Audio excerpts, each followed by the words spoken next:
Dear friends, আপনাদের সকলকে জয়মাসি। আশা করি আপনারা সকলেই ভালো রয়েছেন এবং আপনাদের সকলকে মার্ক রচিত সুসমাচারের ক্রম অনুসার বাইবেল অধ্যয়নে স্বাগত জানাতে চাই। এবং আজ আমরা মার্ক রচিত সুসমাচার অধ্যায় 1 পদ 29 থেকে 39 পর্যন্ত স্টাডি করতে যাচ্ছি, কিন্তু মুখ্যতভাবে আমরা পদ 29 থেকে পদ 34 পর্যন্ত দেখতে যাচ্ছি। এবং বাইবেলের এই অংশতে যে মুখ্য বিষয়টিকে আমরা দেখতে পাই তা হচ্ছে পাপ দ্বারা ধ্বংসপ্রাপ্ত আত্মিক হোক বা শারীরিক উভয় জগতের উপরেই প্রভু যীশু খ্রিস্টর কর্তৃত্ব রয়েছে, সম্পূর্ণ কর্তৃত্ব। আমরা এমন এক জগতে বাস করি যে জগৎ রোগ ব্যাধি যন্ত্রণা বা মৃত্যুর দ্বারা আক্রান্ত রয়েছে, কিন্তু এই জগৎ বা পৃথিবী বা এই বিশ্ব আদিতে এমন ছিল না। ঈশ্বর যখন আদিতে সৃষ্টি করেন, তিনি সমস্ত কিছু অতি উত্তম সৃষ্টি করেন। সমস্ত কিছু ভেরি গুড ছিল, সমস্ত কিছু নিষ্পাপ এবং নির্দোষ ছিল। কিন্তু যখন আদম এবং হওয়া পাপ করলেন, পাপ এই পৃথিবীতে প্রবেশ করলো এবং সঙ্গে নিয়ে এলো ব্যথা বেদনা, রোগ ব্যাধি এবং মৃত্যুকে, যেমন রোমীয় অধ্যায় 5 পদ 12তে আমরা দেখতে পাই, যার পরিণামে সমস্ত সৃষ্টি অভিশাপগ্রস্ত হলো এবং মানব জাতি ঈশ্বরের কাছ থেকে বিচ্ছিন্ন হয়ে পড়ল। এবং সে সময় থেকেই দুঃখভোগ এবং মৃত্যু আমাদেরকে নিরন্তরভাবে স্মরণ করিয়ে দেয় যে আমরা এক পতিত জগতে আজ বাস করছি। এবং মডার্ন আধুনিক যে ডেভেলপড টেকনোলজিসগুলো আমাদের কাছে রয়েছে, আর সেখানে যে আমরা অগ্রগতি করছি, সেটার দ্বারাও আমরা এই সমস্যাটিকে সম্পূর্ণভাবে সঠিক করতে পারিনি। আমাদের এই মুখ্য সমস্যাটিকে আমরা দূর করতে পারিনি।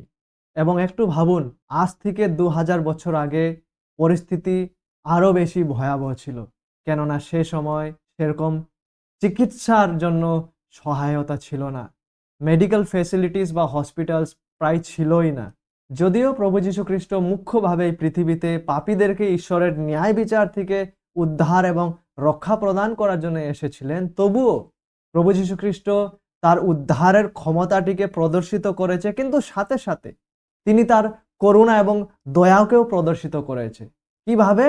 রোগগ্রস্ত মানুষদেরকে সুস্থতা প্রদান করার দ্বারা, মন্দ আত্মাগ্রস্ত ব্যক্তিদের জীবন থেকে মন্দ আত্মাদেরকে তাড়ানোর দ্বারা, এই সকল কার্যের দ্বারা তিনি তার করুণা এবং প্রেমকেও প্রদর্শিত করেছেন। এবং মার্ক রচিত সুসমাচার অধ্যায় 1 পদ 29 থেকে 39 অবধিতে আমরা যে ঘটনাটিকে পাই, তা সে একই দিন ঘটেছিল যেদিন প্রভু যীশু খ্রিস্ট সমাজগৃহের মধ্যে প্রচার করার সময় এক ব্যক্তির জীবন থেকে মন্দ আত্মাটিকে তাড়ায়, যেটার বিবরণ আমরা পদ 21 থেকে 28 পর্যন্ততে দেখতে পাই। যখন প্রভু যীশু খ্রিস্ট সে সমাজগৃহে এক মন্দ আত্মাগ্রস্ত ব্যক্তির জীবন থেকে মন্দ আত্মাটিকে তাড়িয়ে দেন, ঠিক তারপরে এই ঘটনাগুলি ঘটছে যেটিকে আজকে আমরা স্টাডি করতে যাচ্ছি, যেটিকে আমরা পদ 29 থেকে দেখতে পাই। তো আসো এই পদগুলিকে পড়ি। মার্ক রচিত সুসমাচার অধ্যায় 1 পদ 29 থেকে 39 লেখা রয়েছে, পরে সমাজগৃহ হইতে বাহির হইয়ে তৎক্ষণাৎ তাহারা যাকব ও যোহনের সহিত সিমন ও আন্দ্রিয়ার বাটিতে প্রবেশ করিলেন। তখন সিমনের শাশুড়ি জ্বর হইয়া পড়িয়াছিলেন, আর তাহারা তৎক্ষণাৎ তাহার কথা, সিমনের শাশুড়ির কথা তাহাকে বলিলেন, প্রভু যীশুকে বলিল। তাহাতে তিনি নিকটে গিয়া, প্রভু যীশু খ্রিস্টর নিকটে গিয়া তাহার হস্ত ধরিয়া তাহাকে উঠাইলেন। তখন তাহার জ্বর ছাড়িয়া গেল, আর তিনি তাহাদের পরিচর্যা করিতে লাগিলেন। পরে সন্ধ্যাকালে সূর্য অস্ত গেলে লোকেরা সমস্ত পীড়িত লোককে এবং ভূতগ্রস্ত দিগকে তাহার নিকটে আনিল, আর নগরের সকল লোক দ্বারে একত্র হইল। তাহাতে তিনি নানা প্রকার রোগে পীড়িত অনেক লোককে সুস্থ করিলেন এবং অনেক ভূত ছাড়াইলেন, আর তিনি ভূতদিগকে কথা কহিতে দিলেন না, কারণ তাহারা তাহাকে চিনিত। পরে অতি প্রত্যুষে রাত্রি পোহাইবার অনেকক্ষণ পূর্বে তিনি উঠিয়া বাহিরে গেলেন এবং নির্জন স্থানে গিয়া তথায় প্রার্থনা করিলেন। সিমন ও তাহার সঙ্গীরা তাহার পশ্চাৎ গেলেন এবং তাহাকে পাইয়া কহিলেন, সমস্ত লোক আপনার অন্বেষণ করিতেছে। তিনি তাহাদিগকে কহিলেন, চলো, আমরা অন্যান্য স্থানে নিকটবর্তী সকল গ্রামে যাই, আমি সেই সকল স্থানেও প্রচার করিব, কেননা সেই জন্যই বাহির হইয়াছি। পরে তিনি সমস্ত গালিল দেশে লোকেদের সমাজগৃহে গিয়া প্রচার করিতে ও ভূত ছাড়াইতে লাগিলেন। এর কিছুক্ষণ আগে যখন প্রভু যীশু খ্রিস্ট সমাজগৃহে সে ভূতগ্রস্ত ব্যক্তির জীবন থেকে মন্দ আত্মাটিকে তাড়ালেন, তারপরে তারা পিতরের বাড়িতে গেলেন এবং এখানে আমরা দেখতে পাই যে প্রভু যীশু খ্রিস্ট তার কর্তৃত্বকে প্রদর্শিত করছেন, বিশেষ করে পাপের কারণে আত্মিকভাবে বা শারীরিকভাবেও যে বিনাশকারী পরিণামগুলো রয়েছে সেটির উপরে। এবং এই সমস্ত অলৌকিক কাজের দ্বারা তিনি এই প্রমাণিত করেছিলেন যে আত্মা ও দেহকে অনন্ত জীবন প্রদান করার ক্ষমতা তার রয়েছে। এবং মার্ক রচিত সুসমাচার অধ্যায় 1-এর এই অংশটিতে যিশু নিরন্তর প্রমাণ করে চলেছেন যে তিনি ঈশ্বরীয় এবং সাথে সাথে সহানুভূতিশীল ঈশ্বরের পুত্র। এবং এই অংশটিকে আমরা 3 ভাগে বিভাজিত করতে পারি। প্রথমত পদ 29 থেকে পদ 34 পর্যন্ত এখানে আমরা প্রভু যীশু খ্রিস্টর ব্যক্তির প্রমাণ দেখতে পাই। যে পদ 29 থেকে 34 পর্যন্ত প্রভু যীশু যে কাজগুলিকে করছেন সেটা প্রভু যীশুর ব্যক্তির সম্বন্ধে প্রমাণিত করেন যে বাস্তবে তিনি কে হন।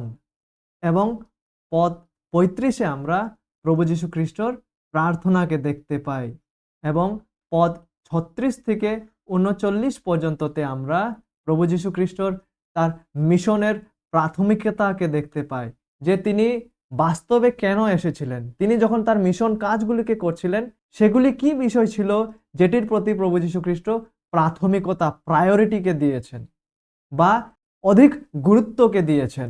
এবং আজকে আমরা দ্বিতীয় এবং তৃতীয় বিষয়টিকে দেখতে যাচ্ছি না, আমরা আজ কেবলমাত্র প্রথম বিষয়টিকে এখান থেকে দেখতে যাচ্ছি, তা হচ্ছে পদ 29 থেকে পদ 34 পর্যন্ত যে এই পদগুলি আমাদেরকে প্রভু যীশু খ্রিস্টর ব্যক্তির পরিচয়ের প্রমাণটিকে প্রদান করেন যে তিনি বাস্তবে কে হন। তাই আইসো পদ 29 থেকে দেখা আরম্ভ করি। পরে সমাজগৃহ হইতে বাহির হইয়া তৎক্ষণাৎ তাহারা যাকব ও যোহনের সহিত সিমন ও আন্দ্রিয়র বাড়িতে বা বাটিতে প্রবেশ করিলেন। সে সময়ে সিমন বা পিতর, যার বাড়িতে প্রভু যীশু খ্রিস্ট গেলেন, সে সিমন তার এক্সটেন্ডেড ফ্যামিলি, তার বড় পরিবারের সাথে থাকতেন। এবং সে সময় সিমন বা পিতরের বাড়ি এক্স্যাক্টলি কেমন ছিল তা আমরা জানি না, কিন্তু সে লোকেশন যেখানে পিতরের বাড়ি ছিল সেটা আজ মডার্ন দিনে কেমন দেখতে সেটা ছবিটি দেখি আসো। এই হচ্ছে সে জায়গা, সে স্থান যেখানে এককালে সিমনের বাড়ি ছিল। এবং আর্কিওলজিক্যাল স্টাডি, প্রাচীন তত্ত্বর যে অধ্যয়ন, সেটার দ্বারা যে বাড়িটিকে পিতরের বাড়ি বলে মনে করা হয় সেখানে পাথর বা দেওয়ালের উপর কিছু খোদাই করা ভক্তিমূলক লেখাগুলা পাওয়া গেছে এবং এগুলোর থেকে ধারণা করা হয় যে সে প্রথম শতাব্দীর বিশ্বাসীরা সিমনের বাড়িতেই একত্রিত হতো। যেমন আজকে আমরা গির্জাঘরে একত্রিত হই, ঠিক তদ্রূপ সে আমলে বিশ্বাসীরা সহভাগিতার জন্য পিতরের বাড়িতেই এই নির্দিষ্ট স্থানেই তারা একত্রিত হতো। এবং মার্ক রচিত সুসমাচার অধ্যায় 1-এর পদ 30-এ তিনি বলেন, তখন সিমনের শাশুড়ি জ্বর হইয়া পড়িয়াছিলেন। যখন প্রভু যীশু খ্রিস্টরা পিতরের বাড়িতে আসলো তখন সিমনের শাশুড়ি জ্বর হইয়া পড়েছিলেন। সিমনের শাশুড়ি জ্বরে আক্রান্ত ছিলেন আর এই জ্বর খুবই সিরিয়াস জ্বর ছিল। এই জ্বরের কারণে তিনি এত দুর্বল হয়ে পড়েছিলেন যে অতিথিদের সেবা করার জন্য যে তিনি উঠে সেবা করতে লাগবেন ততটা অবধি সামর্থ্য তার ছিল না। এতটুকুই দুর্বল তিনি হয়ে পড়েছিলেন এই জ্বরের কারণে। এবং মার্ক আমাদেরকে বলে যে আর তৎক্ষণাৎ তাহার কথা তাহাকে বলিলেন। সিমনের শাশুড়ির কথা প্রভু যীশুকে বলা হলো। তাহাতে তিনি নিকটে গিয়া তাহার হস্ত ধরিয়া তাহাকে উঠাইলেন। তখন তাহার জ্বর ছাড়িয়া গেল আর তিনি তাহাদের পরিচর্যা করিতে লাগিলেন। যেমন প্রভু যীশু খ্রিস্ট এই ঘটনার কিছুক্ষণ আগেই যখন তিনি সে ভূতগ্রস্ত ব্যক্তির জীবন থেকে সে মন্দ আত্মাটিকে দূর করে প্রভুর আদেশ আর হুকুমে সে ঘটনাটি তৎক্ষণাৎ ঘটে। এবং চাহে সে আত্মিক ক্ষেত্রেই হোক বা চাহে সে শারীরিক ক্ষেত্রেই হোক, যখনই প্রভু যীশু খ্রিস্ট কিছু করতেন, তিনি যখনই কিছু আদেশ দিতেন বা কার্য করতেন, সেটার পরিণামগুলিকে আমরা তৎক্ষণাৎ দেখতে পাই। ঠিক সেটাই এখানেও ঘটে, যে মুহূর্তে প্রভু যীশু খ্রিস্ট পিতরের শাশুড়িকে আরোগ্য প্রদান করলেন, তিনি তৎক্ষণাৎ সেই মুহূর্তেই টোটালভাবে, সম্পূর্ণভাবে তিনি আরোগ্য হয়ে উঠলেন। এমনকি তিনি এইভাবে আরোগ্য হয়ে উঠলেন যে তার স্ট্রেংথ, তার সামর্থ্যকে তৎক্ষণাৎ ফিরে পেলেন এবং অতিথি সেবা প্রদান করা শুরু করলেন। এখানে যখন প্রভু যীশু খ্রিস্ট এই আরোগ্যটি প্রদান করছেন, হিলিংটি প্রদান করছেন, তিনি সিমনের শাশুড়িকে এই বলেন নাই যে আমি আপনাকে এখন আরোগ্য প্রদান করছি এবং আপনাকে আরো ১-১.৫ সপ্তাহ সময় লাগবে এখান থেকে রিকভার হওয়ার জন্য।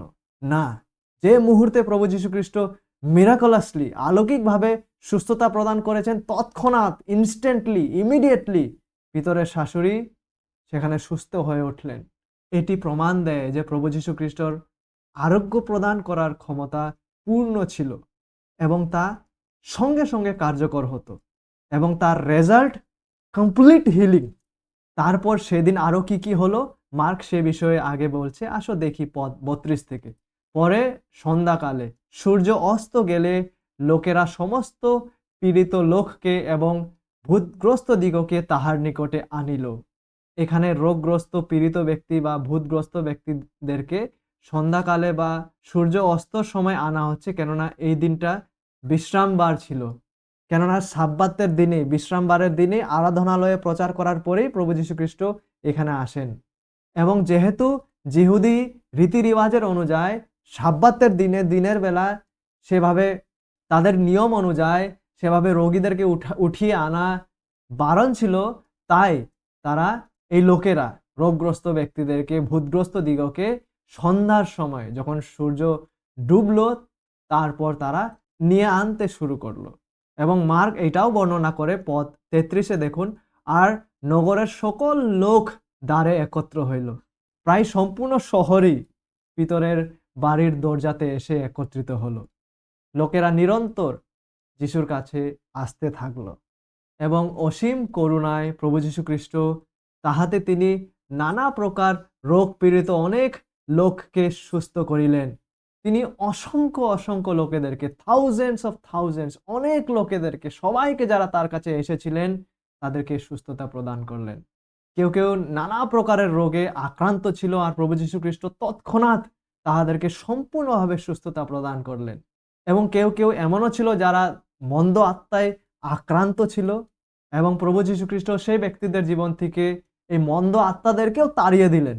মার্ক এটাই বলছেন, দেখেন, এবং অনেক ভূত ছাড়াইলেন।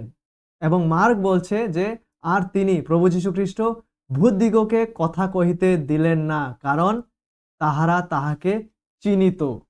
প্রভু যীশু খ্রিস্ট এই মন্দ আত্মাদেরকে তার বিষয়ে কথা বলতে নিষেধ করলেন, কারণ তিনি শয়তানের পক্ষ থেকে তার নিজের, প্রভু যীশু খ্রিস্টর নিজের পরিচয়ের স্বীকৃতি বা সাক্ষ্য চাননি। তার প্রয়োজন ছিল না যে শয়তান তার বিষয়ে সাক্ষ্য প্রদান করুক। তার জন্য তিনি শয়তানদেরকে বা মন্দ আত্মাদেরকে কথা বলার জন্য তিনি নিষেধ করেছিলেন। প্রভু যীশু খ্রিস্ট তিনি মিরাকল কাজ করেছিলেন। তিনি অলৌকিক কাজের দ্বারা ভূতগ্রস্ত ব্যক্তিদেরকে আরোগ্য প্রদান করেছিলেন। অসংখ্য অসংখ্য অসুস্থ পীড়িত ব্যক্তিদেরকে তিনি টোটালি সুস্থতা প্রদান করেছিলেন, কিন্তু মুখ্যভাবে বিনামূল্যে আরোগ্য বা চিকিৎসা প্রদান করার জন্য নয়। তিনি মাত্র কেবল চিকিৎসা প্রদান করার জন্যই অলৌকিক কাজ করেন নাই।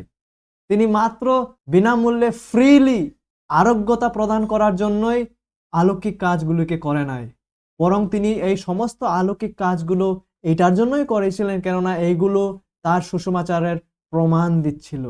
এই অলৌকিক কাজগুলো এই প্রমাণ দিচ্ছিল যে যিশু বাস্তবে কে হন, যে তিনিই সে প্রকৃত মসীহ রাজা যার প্রতিজ্ঞা করা হয়েছিল, যে তিনিই ঈশ্বরের পুত্র এবং জগতের ত্রাণকর্তা। এগুলোর মাধ্যমে তিনি দেখিয়েছেন যে তিনি পাপ ও শয়তানকে জয় করতে সক্ষম এবং মানুষের আত্মাকে পাপ, মৃত্যু এবং নরক থেকে ও মৃতদেরকে পুনরুত্থিত করে অনন্ত জীবন দিতে সক্ষম। এই একই ঘটনার বর্ণনা যখন মতি দিচ্ছিলেন, সেখানে তিনি যিশায় ভাববাদীর প্রতিজ্ঞাগুলিকে উল্লেখ করেছিলেন তাই আইসো এই বিষয় নিয়ে মতির কাছ থেকেও শুনি। মতি অধ্যায় 8 পদ 16 থেকে 17। সে একই ঘটনা যেটির বর্ণনা মার্ক অধ্যায় 1 পদ 29 থেকে করা হয়েছে। এখানে মতি লিখছেন, আর সন্ধ্যা হইলে লোকেরা অনেক ভূতগ্রস্তকে তাহার নিকটে, যিশুর নিকটে আনিল, তাহাতে তিনি বাক্য দ্বারায় সে আত্মাগণকে ছাড়াইলেন এবং সকল পীড়িত লোককে সুস্থ করিলেন। তারপরে মতি এখানে যিশাইয়র কথাটিকে উল্লেখ করে তিনি বলছেন, যেন যিশাইয় ভাববাদীর দ্বারা কথিত এই বচন পূর্ণ হয় যে তিনি নিজে আমাদের দুর্বলতা সকল গ্রহণ করিলেন ও ব্যাধি সকল বহন করিলেন। তিনি বলতে সে মুক্তিদাতা, সে উদ্ধারকর্তা রাজা, অর্থাৎ প্রভু যীশু খ্রিস্ট। তিনি যে এই কাজগুলি করবেন তার বিষয়ে বহু বছর আগেই যিশায় ভাববাদী বলে দিয়েছিলেন।